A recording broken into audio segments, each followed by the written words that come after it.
It's the Black Real Estate Dialogue. Tune in. Tune in. Tune in. Tune in. If you're someone who lives in an area where it's so expensive to buy real estate and you feel like it's impossible, then I have something for you. I just released a free guide that's going to give you the 8 steps you need to take to buy your first out-of-state property. I bought several properties out of state, living in California, investing in Ohio, and you could do the same. It's just a matter of having the right information. So click the link in the description of this episode to get your free guide today. So, Ben, one of the things you mentioned to me is that you purchased 5 properties in 30 days. Break that down for us, because I'm out here trying to buy one more, and it's taking some time. So, talk to us about that. Yeah, it actually, the last 30 days have been really amazing, right? So, but a couple of things happened, right? So the first thing that I did was it was a bit of a hiatus between purchasing properties. And the reason for that was I really needed to build my team. So I'm an out-of-state investor. I started investing in St. Louis, Missouri. And I didn't really have all the pieces that I needed. So I'd have like maybe a realtor here, a general contractor there. Like I didn't have all the pieces I needed at that point in time. So basically, when I got to the point where I had all the pieces in place, I had a realtor that would basically go see properties for me.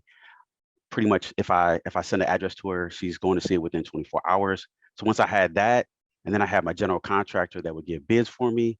So I had all those pieces, then it was much easier for me to really look at the MLS and make offers on particular properties. So the other thing that really changed is I actually found like a niche sort of area.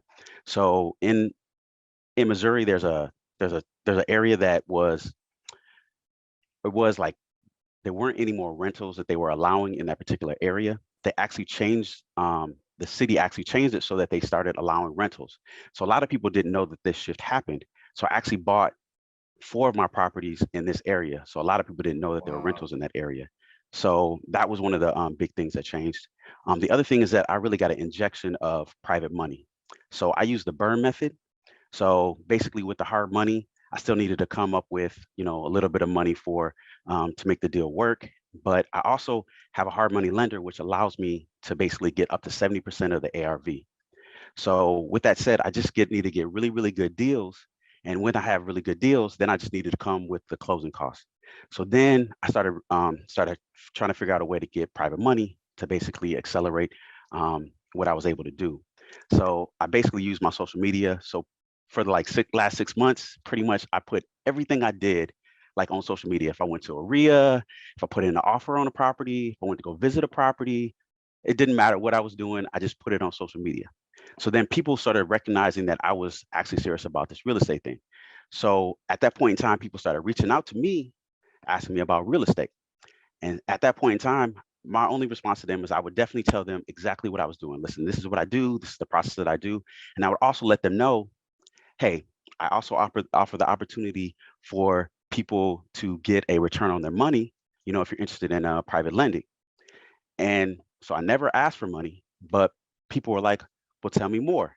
So at that point in time, I really wanted to make sure that I was able to give people that I know a good return on their money instead of giving it to these banks, right? So with the injection of the private money, it allowed me to then really get a lot more properties. And with the burn method, I knew that most of the notes that I have are 6 months to 1 year. So then I knew that once I get them rehabbed, rented out, and everything, I could refinance out and then basically get them their money. The other thing that I was doing is the refinances that I'm actually doing with small banks. So the reason why I use small banks is because there actually isn't a seasoning period. So as soon as I get a lease for a renter, I can go to a small bank, and because they have their own rules and guidelines, I can basically get a loan almost immediately when that happens. So I can actually do these things a lot faster as opposed to waiting like 6 months a lot of times for people that are doing burrs other ways. So that's what really allowed me to do that. Wow. Wow. We got a whole lot to unpack. Whole lot to unpack. That is an excellent summary. So the first thing you mentioned is that you're an out-of-state investor. And, you know, I'm as well, as you know, I invest in the Midwest in Ohio, live in California as well. So can you talk a bit more about why you decided to invest out of state, and beyond the obvious reasons, but why you started to invest out of state, and also if you had any fear, if you had to get over any fear of investing out of state as well. Yeah, so I mean, San Jose is an expensive market, so that's one of the hurdles. But even outside of that, like with the internet and all the things that are available right now, you can basically invest anywhere that you want to. And I know that there's a comfort level that a lot of people have in terms of investing close to them, so they can basically go look at a property, make sure everything's all is fine and all everything's all good. But by being an out-of-state investor, I needed to set up my systems so that I could actually scale, right? So if I was something local, I would basically be trying to do a lot of the stuff myself, and I probably would get caught up with doing that. But I really wanted to find a market that like really met my criteria, and I knew for me that cash flow was really important. So because of that, now I could pick anywhere in the United States to basically invest in. So I actually picked St. Louis, Missouri, because if you remember Gabby Burks that you had on the show, so she was talking on Instagram about like cheap like $60,000 properties in St. Louis, Missouri, and I was like, wait, what? So I immediately reached out to her, and that's how I actually got into the St. Louis market. So we actually did a flip together. But I like the market because I like that particular market because like it's really easy to cash flow. Like you can buy a property off the MLS, put 25% down, and you can cash flow with it. So that's not like what you would see at a lot of other places.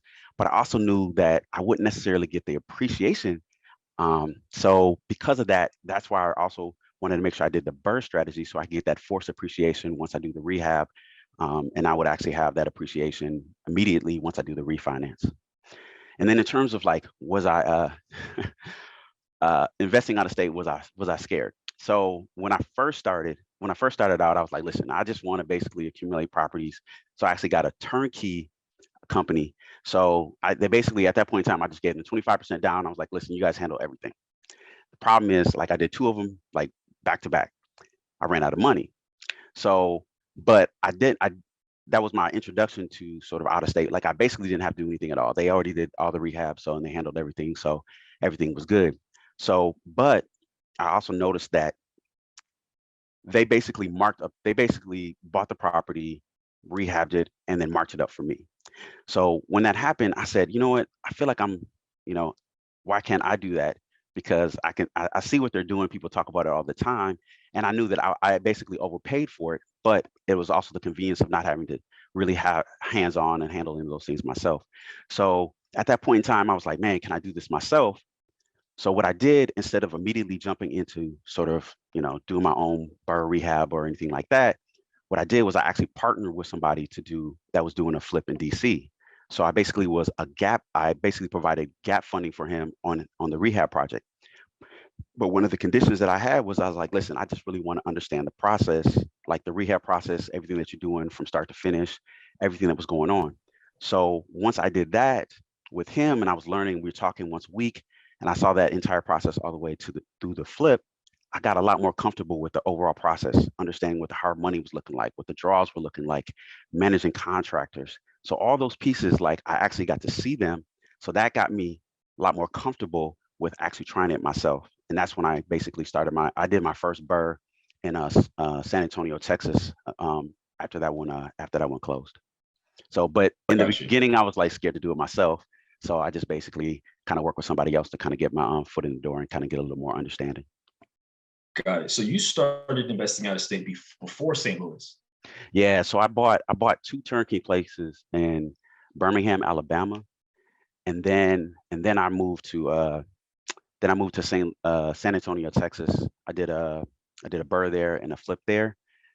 It was a market that was getting really good appreciation, but it was really hard to cash flow. And I knew for me, like I was like, listen, I need to get more cash flow because that's really what's going to move the needle for me, right? So I'm going to be able to, basically offset the current money my current income right now, and decide whether or not I really want to go to work or whether or not I want to just do real estate full time. So I knew cash flow was important. So I wanted to find a market that like really fit my criteria a little bit better. And St. Louis was one of the ones that allowed me to do that. What's up, y'all? Sam here from the Black Real Estate Dialogue podcast. Thank you so much for watching another episode.